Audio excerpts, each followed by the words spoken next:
Hello, everybody. Welcome to History Valley Podcast. Today I'm live with Dr. Jonathan Bernier. How you doing, Doctor? Good. How are you? Doing well, thank you. Okay, so today we're doing another show on his book, Rethinking the Dates of the New Testament. You see the link on the top there to go purchase it on Amazon. And the link will also be in the description below. Highly recommend you go check it out and purchase it. Okay, let's get right into business. Let's get to the next slide. So in page 156 in your book, you talk about, you go into a chronology from the crucifixion of Jesus, death of Herod Agrippa, and then Paul's activities. And then you're dating some of the Pauline epistles in this diagram. So my question is, are you using the crucifixion of Jesus in a sense to argue an early dating for New Testament text, or is there another argument going on here, or is that not just the only argument that's going on here in this diagram? I think, if I remember correctly, I included the crucifixion just to give people a sense of when events sort of get going, and also because the crucifixion is sort of the ultimate terminus for early Christian writings, in that if they suppose the death and or resurrection of Jesus, then they presumably suppose the crucifixion and post-date the crucifixion. Are there other events in that period that are discussed in this diagram or happening around the same time as any of these events in this diagram that you use to support the early dating of the New Testament?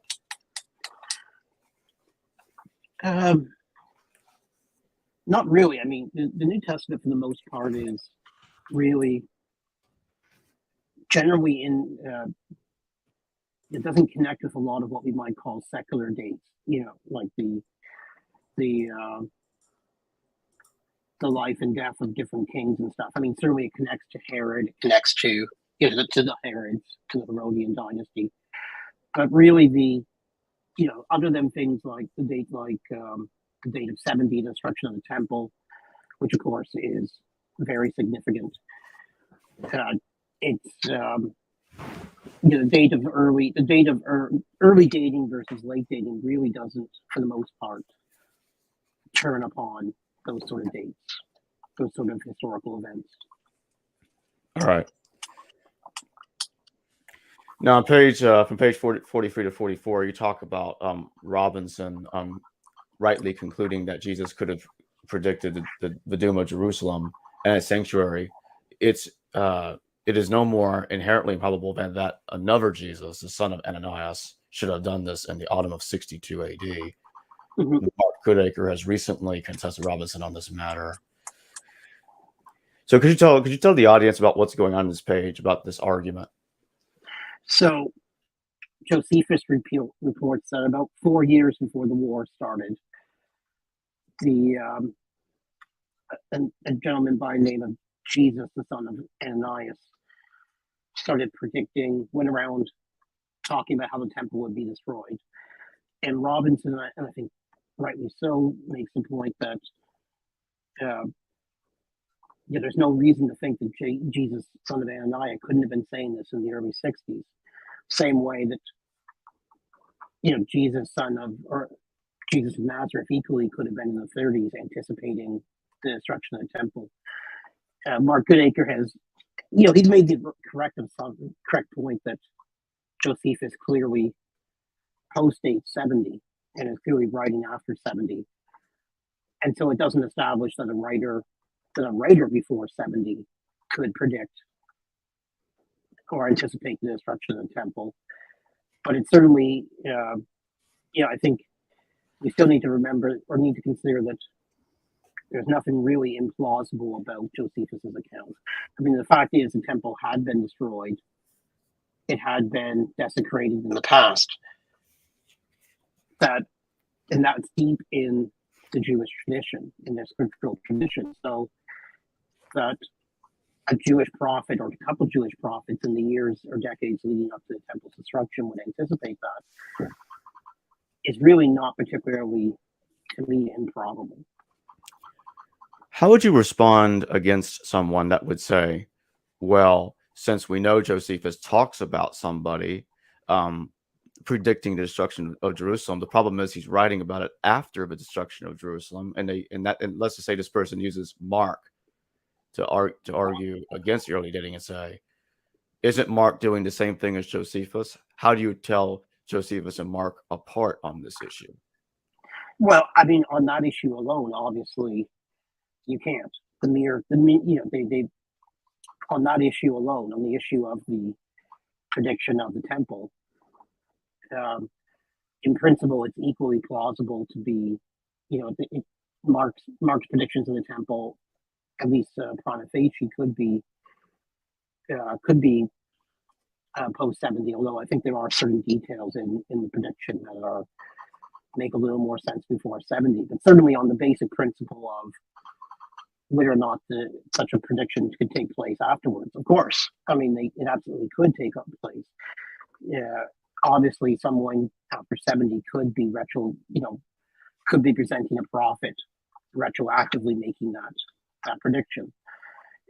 But then you have to get into the other details. I mean, we know in the Josephus case, we know for a fact that he's writing after 70. He refers very clearly to the events of 70 retrospectively, talks about his roles in the revolt. We know he's writing afterwards. We don't have that comparable clarity with the gospel narratives.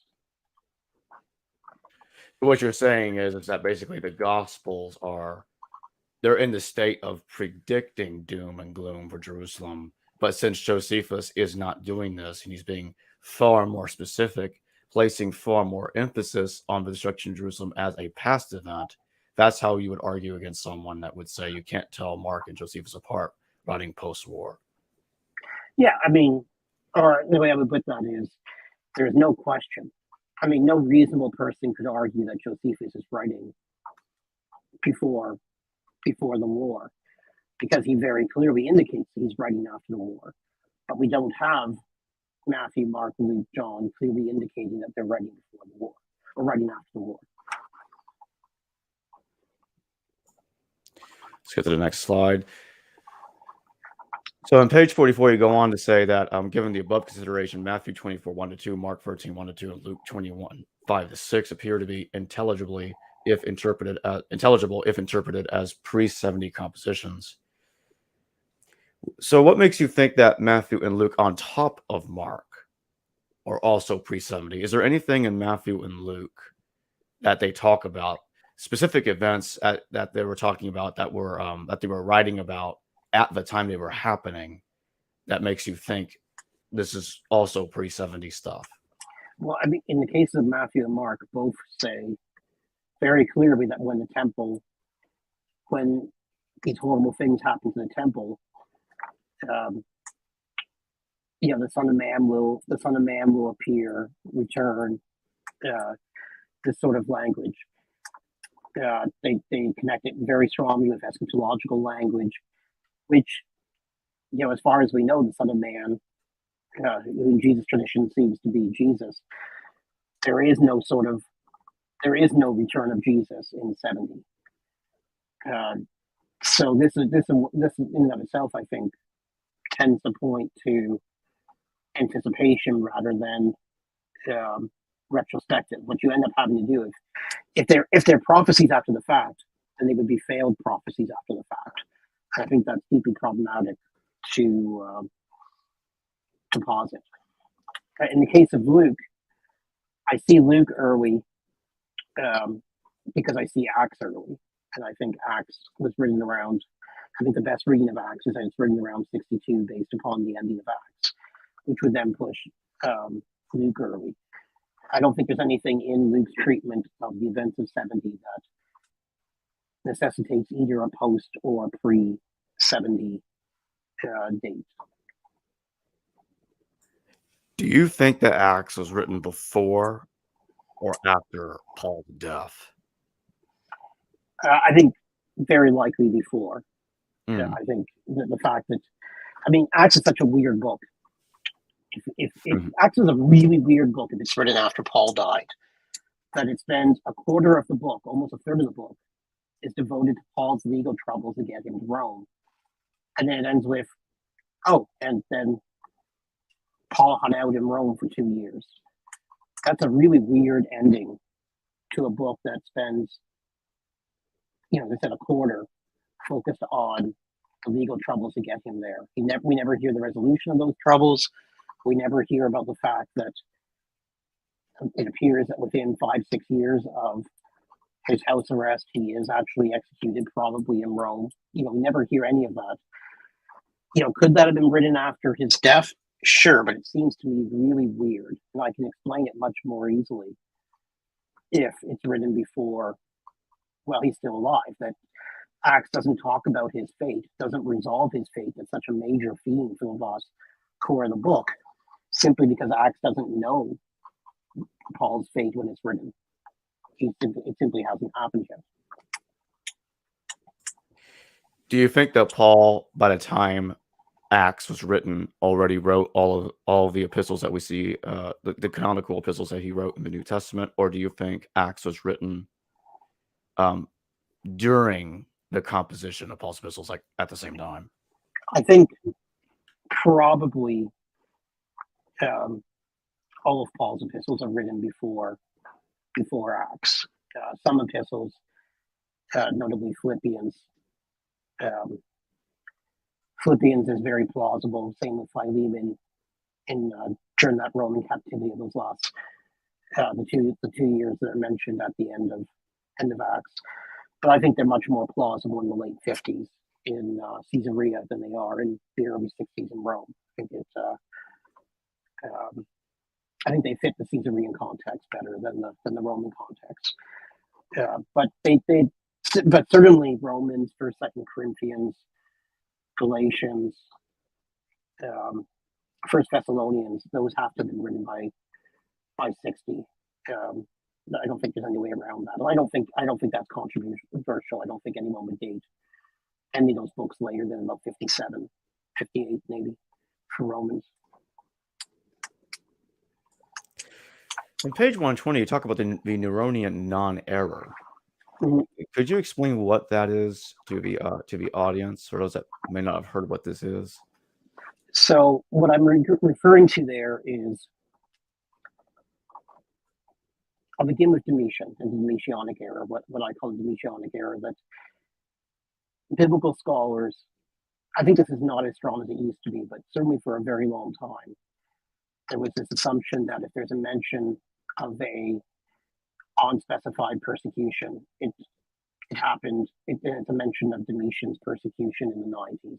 We see this with Revelation, the long-standing assumption, say last century, that all the talk about persecution in Revelation has to do with Domitian in the 90s. The problem, of course, of this theory is that there's actually really no evidence that Domitian really, or no really strong evidence that Domitian was really strongly, was actively persecuting the church. There's, and so, John Robinson, his book on redating the New Testament, really pushes this point that Domitian, too much is made of Domitian's supposed persecution. But I think John Robinson makes an equal mistake, that he then takes all those same references to persecution and refers them to Nero's persecution in the 60s. So where everyone else is seeing Domitian, he's seeing Nero. And I think he's wrong about that as well. I think the one place where he's right, where we are right to see Nero, is Revelation 13, to talk about the beast there. I think is very clearly meant to connect with Nero. The number 666, 616, I think is very clearly referencing Nero and legends about his return, etc. So that's what I'm referring to as the non-error, that this is the one place where I think very clearly the text clearly supposes the Neronian persecution. So in this case, do you think the book of Revelation predates 70 AD as well? I think it does for a different reason. I think it assumes I think it assumes that the temple is still standing. Hmm. It talks about the destruction of the temple in a way. It talks about the fall when it does talk about the destruction of the temple as a prophecy. It actually doesn't. What it says is going to happen to Jerusalem in particular actually isn't what happened. Happens to Jerusalem in 70. It's not actually how Jerusalem is destroyed. Um, and in fact, it underestimates the destruction to Jerusalem. So it's really hard for me to imagine that post 70. So I think we can actually date Revelation quite securely after Nero's death in summer of 68, but before the temple's destruction in fall of 70. So in other words, you're saying it dates around somewhere between 68 to 70. Somewhere around somewhere 69 is a reasonable halfway date. 69 give or take a year. I think quite strong. And actually, what's interesting is in the 19th century that was the standard view. Both the most radical and the most conservatives all agreed that Revelation was dated to around 69.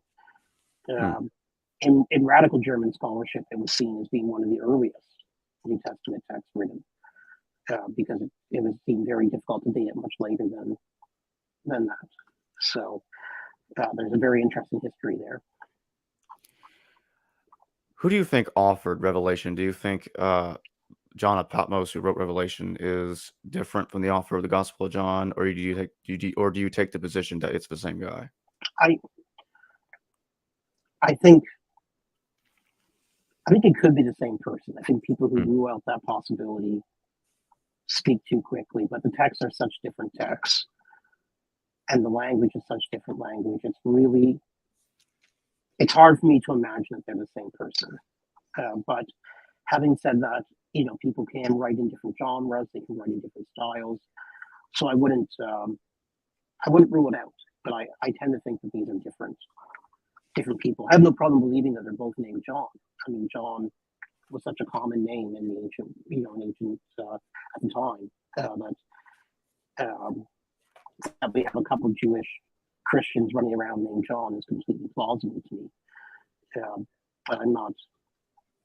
I'm reluctant to see them as the same person. Is there any other specific events that you like to mention that puts the Gospels, in your view, solidly before 70? Is there any events that they talk about that could have only have been written at the time, in your view?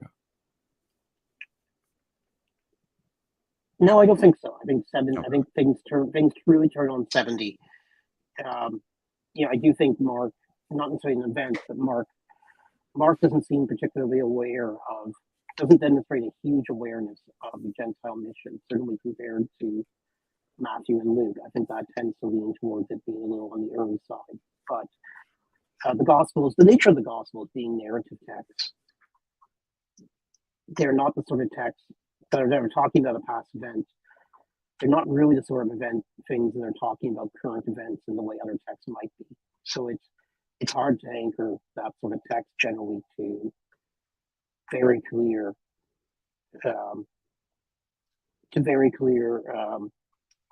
times. Unless you have the person say very clearly, "I'm writing this at this point," it's often very difficult to connect these with very particular very particular events. Why do you think that the Gospel of Mark was written before Paul's letters? I think I'll clarify this. So I think it was. I don't have direct evidence that it was written before Paul's letters. Rather, I think there's good reason to date it to around 40. Whereas I don't think any of Paul's letters date much earlier than the late 40s. But those are on completely independent grounds. The one exception is that I think partial exception is that Mark again doesn't seem to have much awareness of the Gentile mission, whereas Paul clearly does. I think there's a, I can much more easily see Mark dating to an earlier period of Christian development than I can Paul's letters. But I also wouldn't put a huge amount um, of emphasis upon those sort of relatively subjective decisions. Um, Also, I think Acts dates to no later than 62. If Acts is the second part of Luke Acts, and then Luke used Mark, that would push Mark um, certainly to say no later than the 50s, would put it around the same time as Paul's letters. But I tend to think it dates a little bit earlier than that. Which year during the AD 60s do you think Paul died, or do you think Paul could have died later than the AD 60s? I think he's unlikely to have died before summer of 64, when the Great Fire happens. I think the older tradition that links the Great Fire of Rome directly with the persecution of Christians, I think, has rightly been called into question.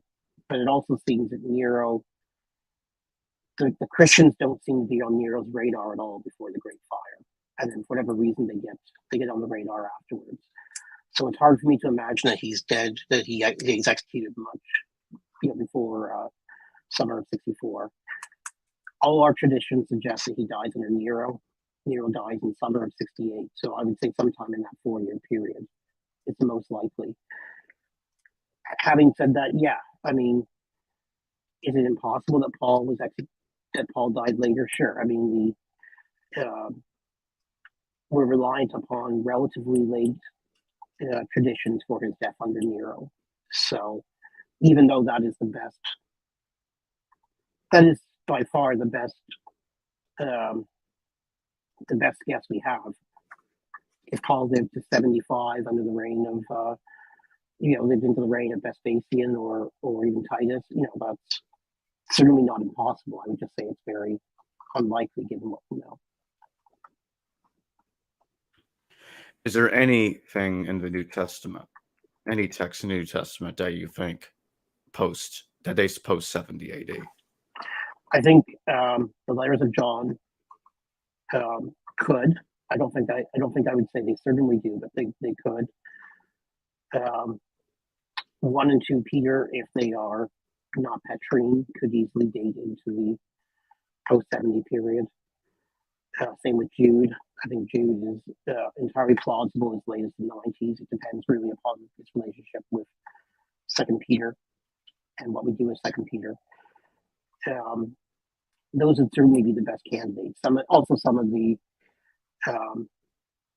pastoral letters, if they're not by Paul, could very plausibly date to the post 70 era. Same with Ephesians, Colossians. So a lot's going to come down to these things about these texts is if they're not by the people they're attributed to, then it's very difficult to know where to place them. And even with 1st, 2nd, 3rd John, even if they're written by the same person who wrote the Gospels, with the Gospel of John, we don't know much about his life. We don't know how late he lived. We have some clues that he might have lived to around 100-ish, but the clues are very spotty. And so I would certainly say 1, 2, and 3 John would probably be the best candidates for post 70 compositions.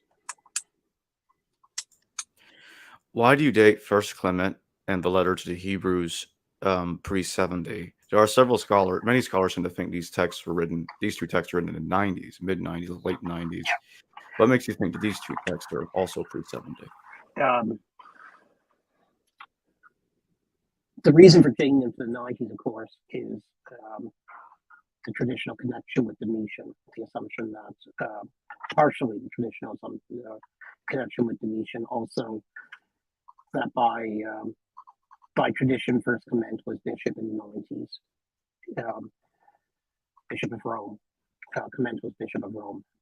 But I think a couple things. First off, we really don't know much about the relationship between the letter the letter known as First Clement and the historical Clement of Rome is very unclear. Did he write it? If he did, he probably wrote it on behalf of the community. Does that mean he was bishop? How firm are our dates for his bishop, for his episcopate? But ultimately, I think, for me, what is convincing from both of them is I think they're, especially with Hebrews, but also I think with Clement, there are passages that just don't make a lot of sense to me after the temple is destroyed.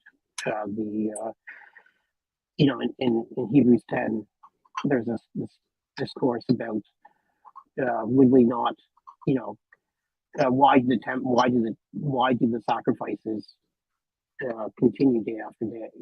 Why have they not ceased? Is what's said. Why have the, and and of course, someone writing after 70 could easily respond with, "Well, they have ceased." So to me, the rhetoric really is weird after 70, and that's where I would be inclined to go with that.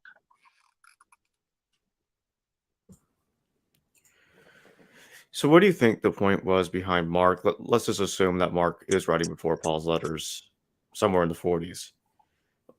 What do you think caused Mark to write his gospel? What's going on? Traditionally, the tradition about that is that he and Peter are hanging out together. In the full tradition is that they're together in Rome. Well, that's the Roman location is a little bit later, and that after Peter moves on, after he departs, is the language. The Roman Christians say to Mark, "Can you write down? Can you give us a written version of what Peter spoke?" And that's what Mark does. Whether or not that's exactly how things happened, I think that's an open question. But I think the basic idea of, you have these eyewitnesses, these people who are going around saying, "I saw Jesus," but they can't be everywhere, and eventually, of course, they die. And I think the impetus probably for the Gospels largely was to have access to narratives about Jesus when eyewitnesses couldn't be there to talk themselves. So they're a replacement, they're a substitute for the direct narrative of the eyewitnesses. Is my own thinking.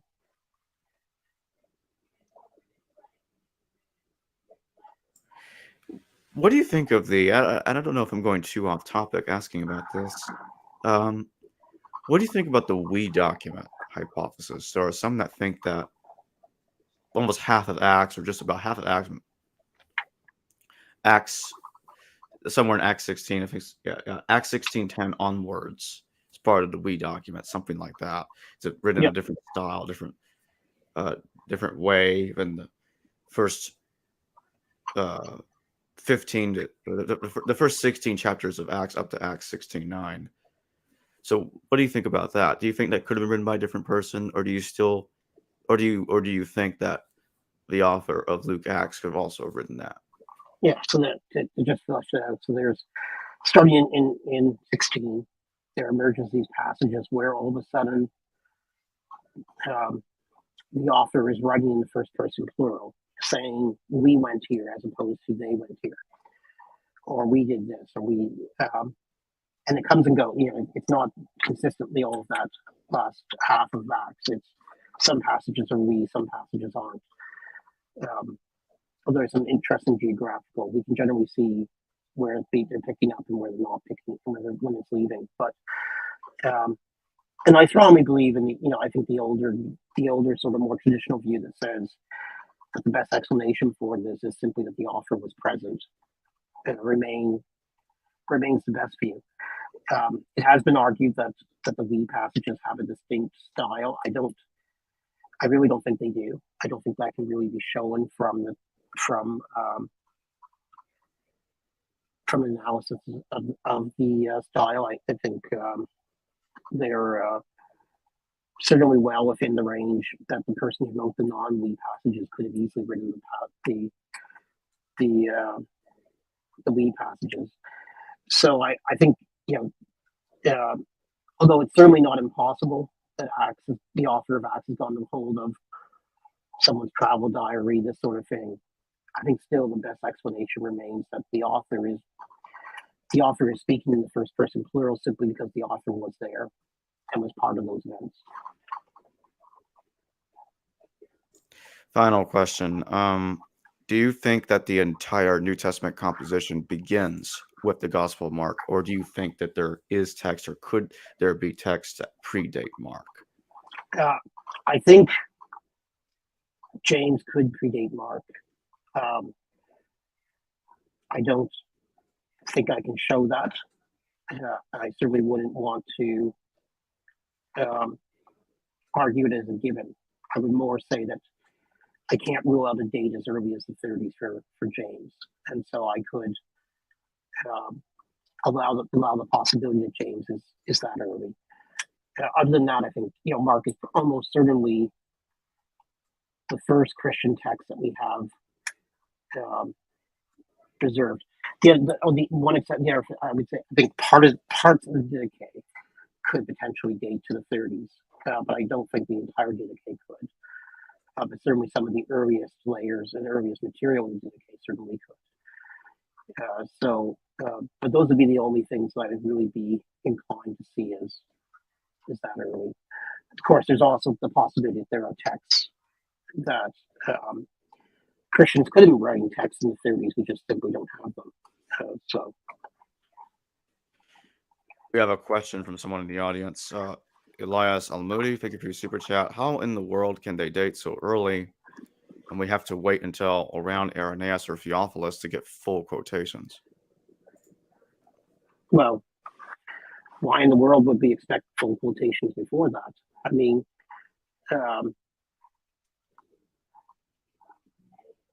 we don't have we don't. It's not unusual for ancient texts to not have full quotations for some time after they're written. We don't have much in the way of full quotations from Paul.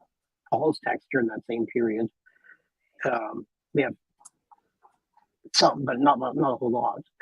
So that's not. I don't think that's in and of itself probative. We also don't have a lot of texts before Irenaeus or Theophilus. We have Ignatius, etc. We have the Apostolic Fathers. We also have the difficulty that it's very hard to determine exactly who is quoting what during that period. We also have 1 Timothy 8, which seems to be quoting Luke verbatim and citing it as scripture. So again, we have Didache that is giving something almost identical, very close to the Matthean version of the Lord's Supper. So I don't think not the Lord's Supper of the Our Father. So it's also not entirely true that we don't have full quotations during this period. But generally speaking, origin and reception of text tends to be related, but